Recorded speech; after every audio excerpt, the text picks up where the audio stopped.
Support for this podcast comes from Invent Together. I bet you didn't know that inventing activity by Black inventors peaked in 1899, and it has never recovered. Black and Hispanic college graduates patented half the rate of white college graduates. That's just one of the reasons why you need to know about Invent Together.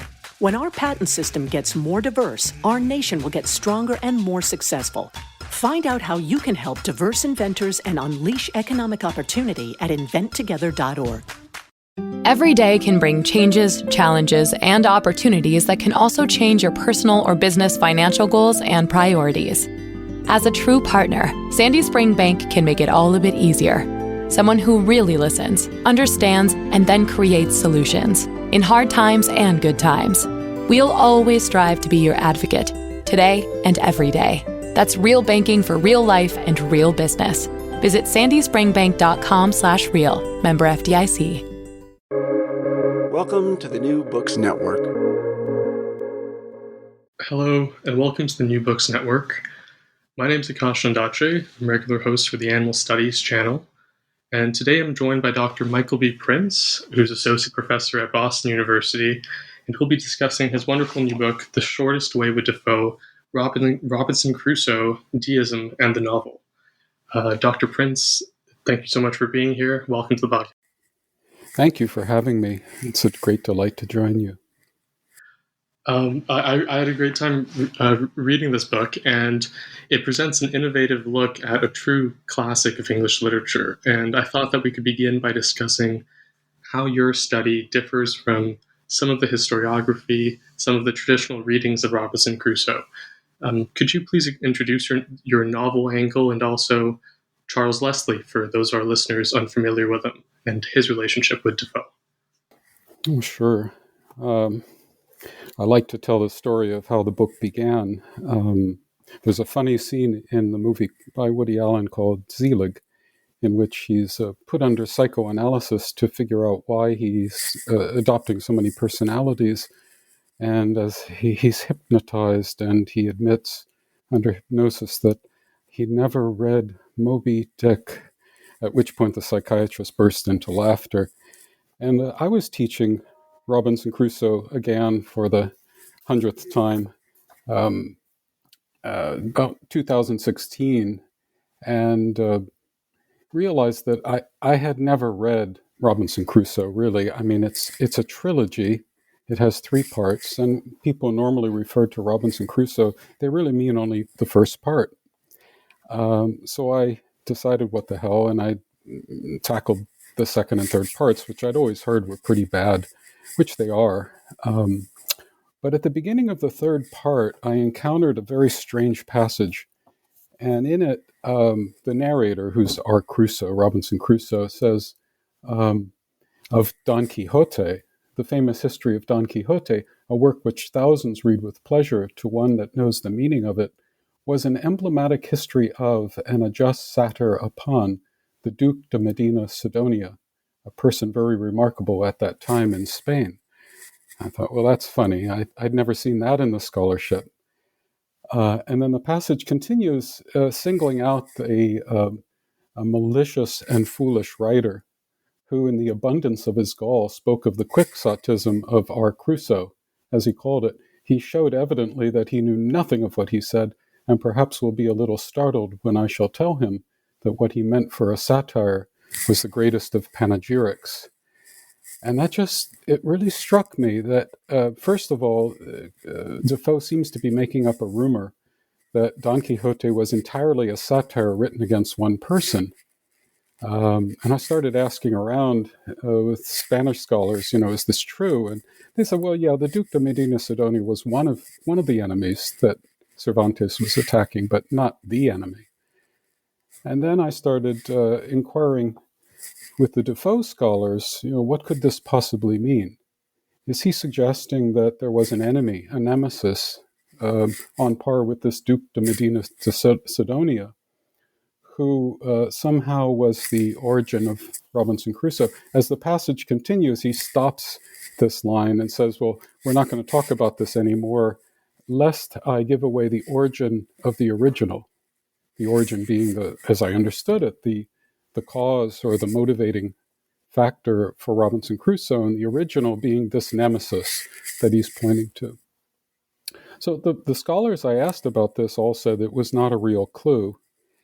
And, Robinson Crusoe is not a satire, and they just blew it off. But I decided to follow that clue. And in 2016, it wasn't so hard to imagine that hatred for one man might motivate an artist, to create a masterpiece, or at least try. So I started looking into this more. I had been at work on a history of English deism before I encountered this clue, and happened to have read a work by Charles Leslie called A Short and Easy Method with the Deists. It came out in 1698 and quickly became very popular. And so the echo of the title, The Shortest Way with the Dissenters, which was a famous work that had gotten Defoe in tremendous trouble, got him pilloried and thrown in jail. And this short and easy method, it just struck me that maybe this Leslie guy was his nemesis.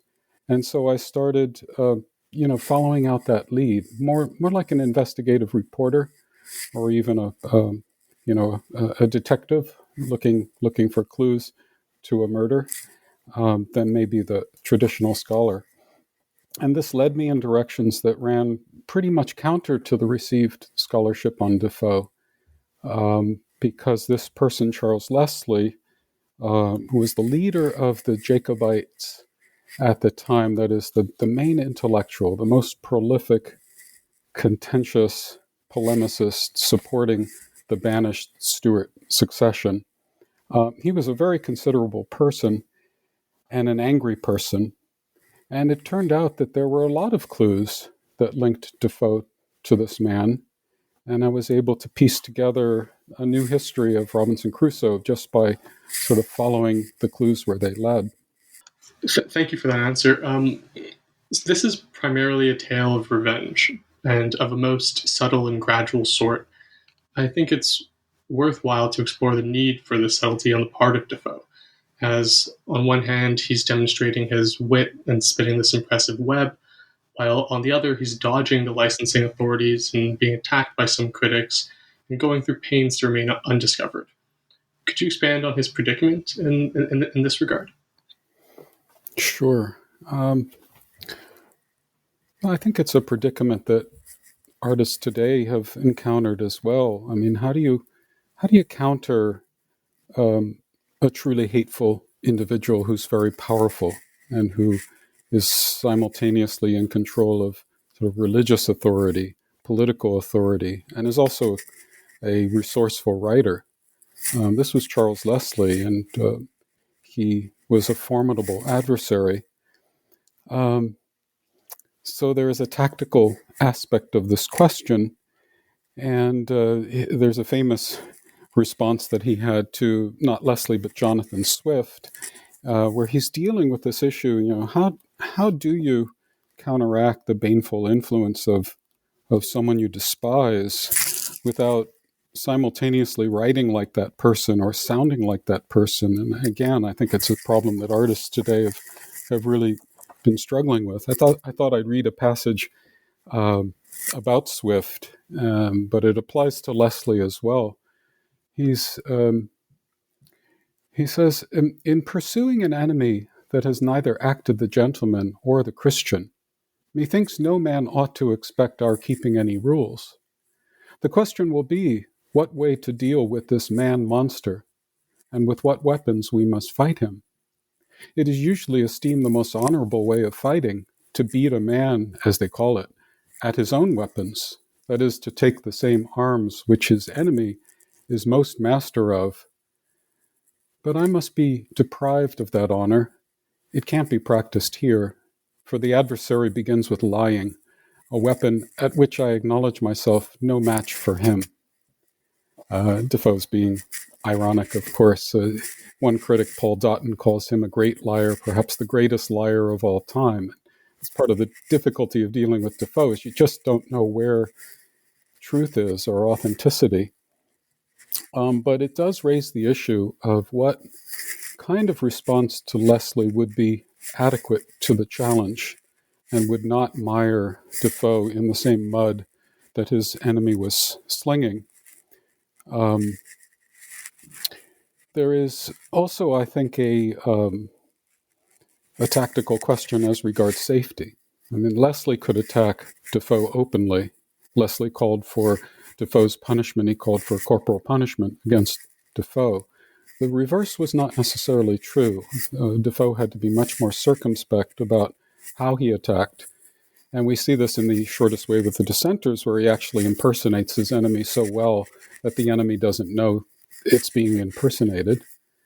And from there, oddly, he begins to defend the Quakers. And scholars have never known what to make of this, because the Quakers were known at the time as espousing a liberalized Protestant theology that was so much involved with the inner light, so much involved with private conscience, that for someone like Leslie, it didn't even pass as Protestantism anymore. It seemed more like a kind of proto-deism. In fact, the Quakers were thought of as deists. And yet Defoe defends the Quakers. So my question was, why is he doing that? Why is he impersonating Quaker ministers? And in his fiction, in Moll Flanders, there are sympathetic Quakers. In Roxana, there's a very important Quaker friend who saves Roxana's life from an irate daughter. Captain Singleton, there's a dear friend who's a Quaker. Well, in my reading, the Quakers provided him cover, where he could attack Leslie on theological grounds, but all the while say that, look, it's just a Quaker. It's just a Quaker. And I call this an act of camouflaged deism, or deism in allegorical disguise, or I sometimes call it literary deism. And so the question became, to carry out this revenge, what other forms of literary deism did Defoe deploy? And that made it possible to cut through the hundreds and hundreds of works he wrote between Shortest Way with the Dissenters and Robinson Crusoe, and look for other acts of literary deism. There are two notable ones. They're both long prose fictions, and both were called novels in their own day. In other words, Defoe wrote two novels before the novel, Robinson Crusoe. The first is modeled on a lunar voyage by Lucian.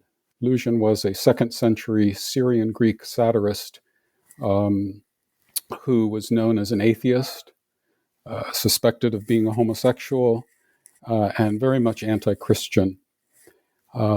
He had undergone a revival of interest in the 17th century. There were a lot of Lucian imitations and translations. So Defoe was sort of perpetuating a tradition of satire that was prevalent in his day. Cyrano de Bergerac also wrote A Voyage to the Moon. And these works were known for their libertine deism. We would now say cosmopolitanism, because on the moon, of course, many different views are possible. That was the first effort, and Charles Leslie is under constant attack in The Consolidator. That's the name of this first work, 1705. 16 months after he gets out of Newgate Prison, he writes this long prose fiction. So that became chapter 2, and then the question was, what else? And it was obvious that he had written another long prose fiction called A Continuation of Letters Written by a Turkish Spy at Paris. And this was a continuation of a work that was very popular in the 17th century, originally composed by Giovanni Paolo Marana in France. It was supposedly written in Italian and then translated into English. But then he was kept from writing more editions because it was religiously questionable. He was blocked by the Inquisition. But there was a claim that there were more volumes of this. In fact, 8 more volumes appeared during the period from around in the 1690s, 1680s and 1690s. Defoe was already late 20s, early 30s at that time. And here's another work associated with cosmopolitanism, quite radical in its religious questioning. It involves a Muslim named Mahmud, who is a spy on the West living in Paris. And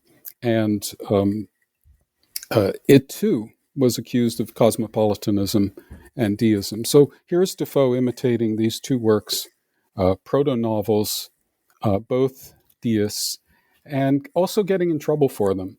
They were disguises that weren't disguised enough. So my reading of Robinson Crusoe is that it's continuous with these cosmopolitan and deistical early novels, but much better disguised. By the time he takes on the trappings of a Protestant spiritual autobiography, run by Protestants, notions of providence, it doesn't look deistical at all anymore, except to his enemies.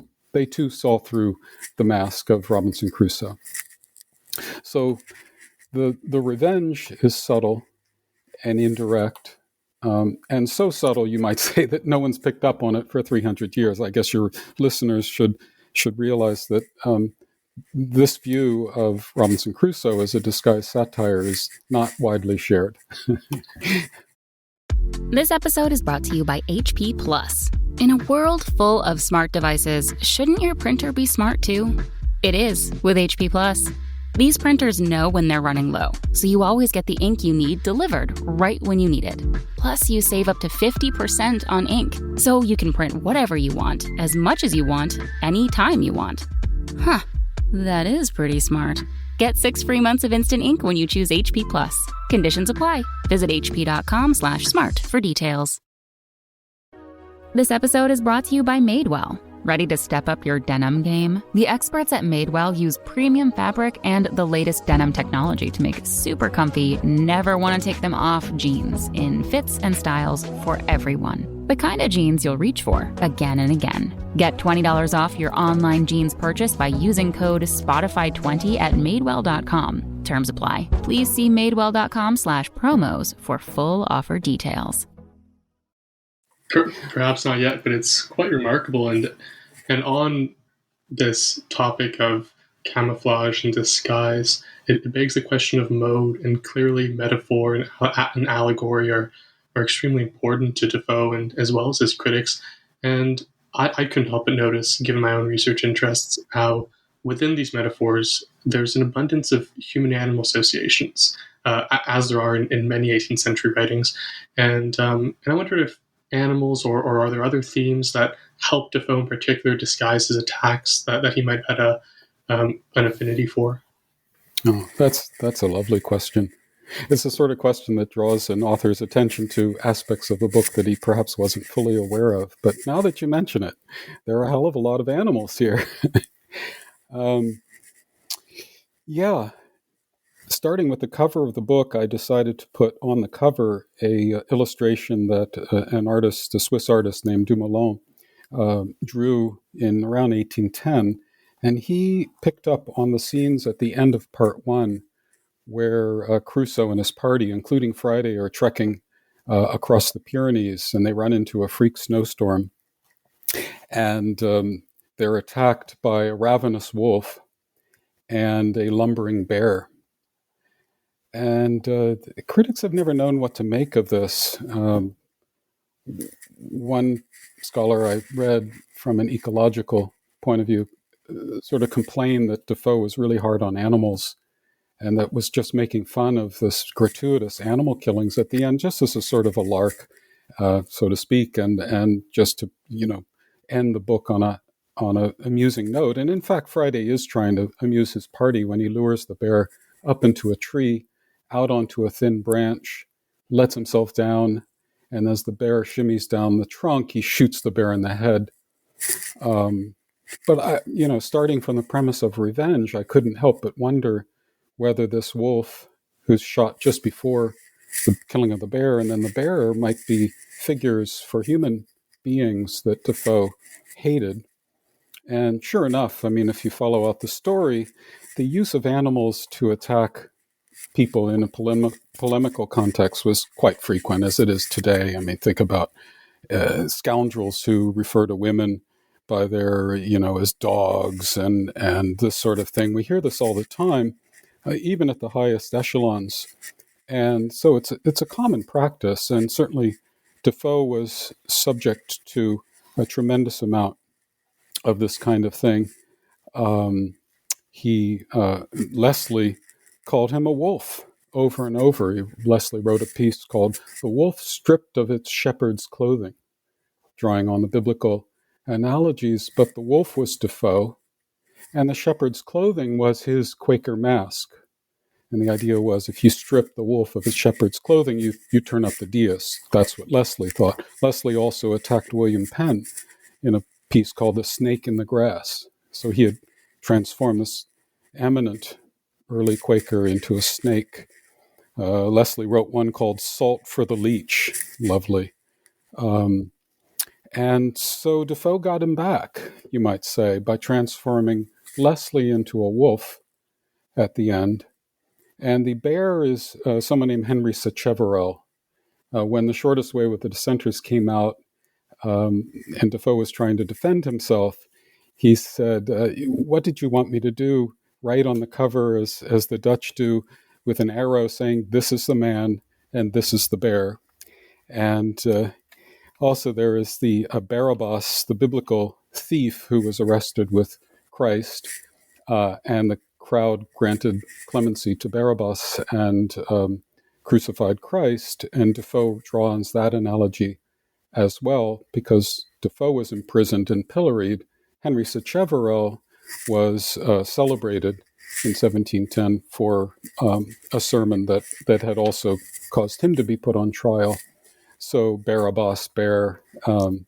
Defoe was also a poet, so he heard these sounds. So there is an element of use of animals in this polemical context. But I think, Akash, that you might be, I think you're probably referring to more sympathetic depictions of animals in Robinson Crusoe.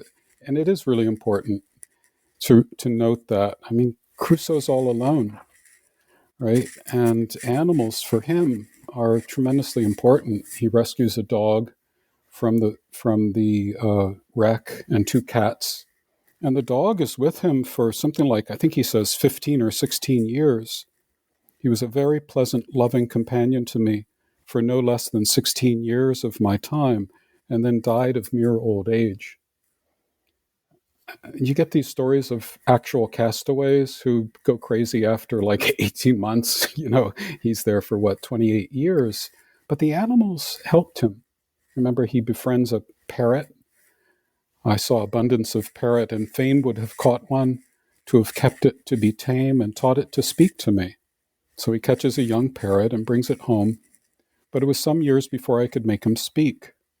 And then he teaches him to call him by his name. And this is Paul, of course. And you go through in these, but it's, and then you want to kind of theorize that and say, okay, animals stand for X. Either they're the polemical figures or they're figures of sympathy. But remember, when he meets Friday, he's trying to impress Friday with the power of his gun. And he sees a parrot in a tree and he just shoots the parrot, kills the parrot, so Friday could see how powerful the gun is. So, one parrot he befriends, another he just kills gratuitously. And the same goes for, goats and sheep. He's clothing himself with the skin of goats. He makes a parasol with the goat skin. He makes a vest with the goat skin. But he has a goat that he trains up from a kid that follows him around all the time. And I guess I would say from that there is no clear allegorical way that animals work in Robinson Crusoe, as you might have, say, in an Aesop's Fable or Orwell's Animal Farm. There's no one-to-one correlation. Sometimes they're very real. And it's just a goat or a dying old goat, in a cave. And you're free to interpret that dying old goat, for instance, as meaning more than it just some poor dying animal that he finds, as maybe standing for a figure for him, a kind of memento mori, kind of reminder that he'll probably die the same way. Or it's just an animal. And I think that's why scholars miss the clue with the wolf and the bear at the end. The way it's depicted, these are just animals that they came upon in a realistic sense. One scholar points to the fact that in in the winter of 1718, just before Robinson Crusoe came out, the newspapers report that there were actual snowstorms, freak snowstorms in the Pyrenees. So the realism suggests, of course, the animals would be coming out and they'd attack the party. It's all realism. And yet, if you read it my way, these are also metamorphosed figures for Defoe's greatest hatreds. So yeah, and surely one aspect also is that this is part of the entertainment for the readers. This is part of the travel narrative and what's so extraordinary about the story. And building off that, you've mentioned how he was pilloried and how his adversaries have more tangible threats to levy against him. But Defoe nonetheless remains exceptionally popular, and this bothers Leslie, and I think even you mentioned it bothers Swift at some point. So how is it that he remains so popular, and how conscious is he of his popularity? there is a fascination with his ability to command voices. I'm sorry, I think that's my... that even his enemies, when they think about him, describe him as a kind of modern-day Homer for his ability to impersonate different characters and personae. If that's the case, then they're sort of being drawn into the reading despite themselves. They want to hate the guy. They want to suspect every word that he writes. And yet there's something, I would say, non-doctrinal, non-ideological about the way it's never really possible to say, here's Defoe.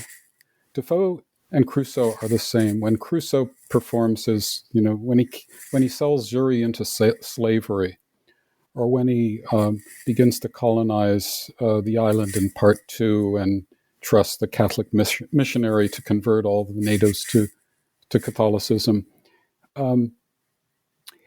this you might say, okay, we found the real Defoe. He's a colonialist. He's an ideologue. He's a kind of apologist for nation capitalism. And yet, then you get critics reading the same works, and they say, well, not so fast. It's not Defoe that's selling Jury into slavery. He's depicting this character selling Jury into slavery. And when Friday comes on the scene, Crusoe's efforts to convert him to Protestantism are, moderately successful. But of course, Friday asks that telling question, why God no put the devil in hell? Which Crusoe pretends not to hear and says, what'd you say? I didn't quite hear that. Well, who's the author who's writing of the protagonist, the first person protagonist, that he pretends not to hear a difficult theological question? There has to be a space, in other words, between the author, the narrator, the protagonist. And in that space, I think, there is the openness for multiple interpretations and different views. And that, I think, is part of the appeal. He's also just a great storyteller and a great realist. Yeah. He's willing to impersonate the life of a courtesan, Roxana, a high-class prostitute, you might say. This wasn't usually done. Eliza Haywood does it some, but for a male author to write so convincingly the life experience of a woman who must prostitute herself and is extraordinarily beautiful and ends up, in France, in the court of France, this kind of sympathetic evocation of damaged lives is just constantly interesting. And you've just touched on the space that he creates, and that space is also important as far as the question of deism in the novel, and how Robinson Crusoe, while you mentioned it often masquerades as a pious work, Defoe isn't synonymizing. He's not synonymous with Crusoe, and he in fact allows for religious ambiguity and spiritual conflict within the novel. And in chapter 5, you discuss some of his religious persuasions more in depth, and I wonder if you could maybe expand on some of those. Sure. Well, here too, I run counter to most of the accepted scholarship on this question. The accepted view is that Defoe was born into a family of Protestant dissenters in the 17th century. He's born in roughly 1660. There's some doubt about that. He was educated in a dissenting academy, trained for the ministry as a dissenting minister, and then decided not to go that way. When the question becomes which particular version of Protestant dissent he's closest to, the usual answer the scholars provide is that he's something like a moderate dissenter, moderate as in still being Trinitarian, still believing in the Trinity, and wanting a reconciliation with the High Church. So he's not a Quaker, he's not a Unitarian, certainly not a deist. And I think it's important to remember that because it does explain the Calvinist readings of Robinson Crusoe, which call it basically an updated Pilgrim's Progress for the economic man. Theologically orthodox dissent, that's the usual phrase. But if you come at it from the direction of the attack on Charles Leslie and ask, how far was he willing to go to attack this hater of Jews, Muslims, Quakers, Unitarians, and this same hater could name the principle that united all these people, namely their anti-Trinitarianism, then it seems to me not so easy. And the clues that suggest a more radical religious orientation or non-orientation then stand out for me. I'll just read you a passage that gives this sort of so the usual view, someone like Martin Greif, far from the account of a practical man's adjustment to life on a deserted island, Robinson Crusoe is the record of a notable spiritual pilgrimage across the sea of life, from a lawless course of living to true Christian repentance, a symbolic voyage from sin and folly to the gift of God's grace attained through the sincere belief in Jesus Christ. And yes, there's plenty of evidence for that. His disobeying his father, which he calls his original sin, then the shipwreck, which is his punishment, and then the atonement, the many years. It follows the path of a providential allegory. And so that's a plausible reading. If you're an enemy of Defoe in 1719, like Charles Gildon, or a minister, an Anglican minister in England and America named John Checkley, you just don't read it that way. You're picking up on a different set of cues, which suggests a far more unorthodox and even deistical take on religion. And I just mentioned, take Jonah, for instance. Right at the beginning of the book, there are two shipwrecks before the big shipwreck. And after the second one, Crusoe meets the captain of the ship that has just gone down and has to admit that he was just on board as kind of a lark. He was just trying to see if he'd like to go to sea. And the captain of the ship gets irate at him and says, what are you, some sort of a Jonah figure, Jonah of Tarshish? I don't want you on my ship ever again. I'd rather die than sail with you again. And so Defoe consciously evokes the story of Jonah. Well, think of that as working two ways. At the time, the Jonah story, which comes from the Hebrew Bible, would have been recognizable as an allegory for Christ. That is, that Protestant ministers at the time referred to Jonah as the antitype of Christ. Christ obeyed God's command, and Jonah refused God's command. Jonah was in the belly of the whale, Christ was buried for 3 days, etc. So there are all these typological connections that would justify the references to Jonah. But if you follow it further and look at the way the deists respond to Jonah at the time, someone like the third Earl of Shaftesbury in the Miscellaneous Reflections, he loves the Jonah story. And why does he love it? He loves it because Jonah talks back to God, that there's a almost human dialogue between Jonah and God. Jonah says, "Now, why should I go and warn these people? You're just going to forgive them, and I'm going to look like a fool." And God says back, well, you better go. Sort of this one-on-one little tete-a-tete. And that's what the deists like. They like that it's a a droll, witty story of dialogue, and almost the Buber sense of dialogue between man and God, or human beings and God. And my claim would be you don't have to decide between those two, that the artistry of the book is poising these two possible Jonahs, the Christian type and the deist countertype. It's not an antitype, really. It's a countertype which sets the entire structure of Christian allegory in a different frame. So that suggests to me a kind of complicated relation to religion, and I think it continues even into Mole Flanders and Roxana. Mole Flanders undergoes her, confession and reprieve at the end, but is it believable? Is it really a religious awakening that she discovers? So those were some of the reasons. And then, of course, just following and taking a little more seriously what Defoe's enemies said. And I'll just read you Charles Gilden's response to Robinson Crusoe. It's an amazing attack. Came out the same year as the first two parts of Robinson Crusoe in 1719. He says, "But when I found that you were not content with the many absurdities of your tale, but seemed to discover a design which proves you as bad an Englishman as a Christian, I could not but take notice in this public manner of what you had written, especially when I perceived that you threatened us with more of the same nature.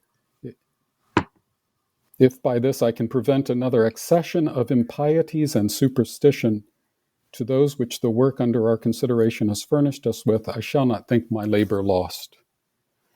Gilden's normally taken as this jealous wannabe novelist who didn't succeed. He got syphilis and apparently had, blindness for sure, but also a degree of insanity. So it was syphilitic insanity and jealousy that prompted this religious attack on Robinson Crusoe. But I'm inclined to take these attacks more seriously and try to figure out why Defoe's enemies thought he was so dangerous on religious grounds. Yes, and is part of it the interaction and his awareness for Orientalist modes and styles and models.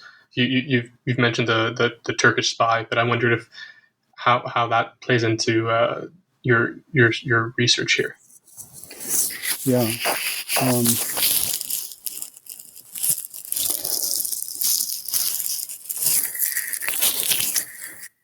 As an artist, he's looking for models to expand the potential of the shortest way mode of narrative onto a larger canvas. And these Orientalist and cosmopolitan fictions were doing the same thing. They too were written either in a Catholic context or Protestant context, where the authors had to disguise their critiques of theology, theocracy, and the political union of church and state. They had to disguise those things in imaginary voyages, in the case of the Voyage to the Moon, or in a kind of spy novel where all the satire against the church is voiced by a Muslim who's sort of desperate to go home. And so, yeah, I think that he became very adept at impersonating voices and forms that would protect him from being sort of outed as a religious radical. But also that these were very popular forms of prose fiction at the time and available as a model for someone with real artistic ambitions, which I think he had. There's another aspect to this which I think goes beyond intention, and I bring it up in the 5th chapter with reference to Erich Auerbach and mimesis. In the 8th chapter of Mimesis, Auerbach deals with Dante and the Inferno, and he isolates a couple of passages in which Dante depicts the suffering of people he knew, a former teacher, people he loved, and fictional characters he admired. And according to Auerbach, the poetry depicts this suffering with such a degree of human intensity and realism that it overcomes the allegory. That is, it breaks the allegory. And the famous line for an Auerbach is that the image of man eclipsed the image of God. That's not a statement about intention, I don't think. And I wouldn't say that Defoe intended to be a cosmopolitan, Orientalist, religious radical. But it's a statement about art and the quest for an answerable form that would overcome the tendency to become ideological and polemical. You might say, overcome the almost necessity of opining and of being recognizable, of taking a stand, so that when the image of man eclipses the image of God, it's a moment where the incipient realism and humanism of the next age is canceling or modifying the structure of the Catholic allegory that Dante inherits. And I would say the same thing about Defoe and Robinson Crusoe, that yes, it can be read as a spiritual autobiography like Pilgrim's Progress. There are these moments, though, that exceed that framework and break it. Whether Defoe intended that, whether he wants to be read as I'm reading him, as his enemies read him too, that, I'm not sure I'd want to make that argument. But yeah. No, Dr. Prince, it's been such a pleasure discussing the book with you. And I did want to kind of ask this last question as, are you planning on continuing research on Robinson Crusoe, or are there other works that you're working on, other mysteries that you're solving? That's such a nice question. Thank you for that. Well,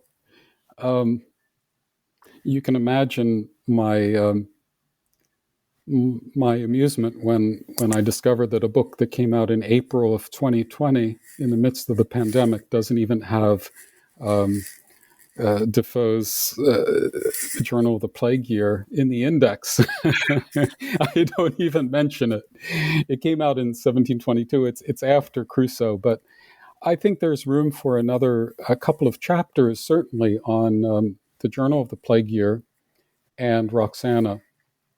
I had been at work on a long history of English deism when I thought I was taking up one chapter on Defoe, and that's when I ran into that clue.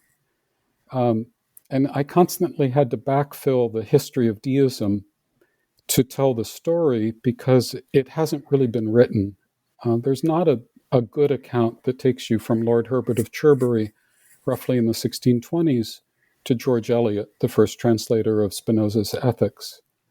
And that accounts for, say, the influence of Spinoza in English literature and the kinds of proto-deism that you have in some of the important philosophers and novelists. So that's what I was going to return to, and certainly there'll be something on the Journal of the Plague Year.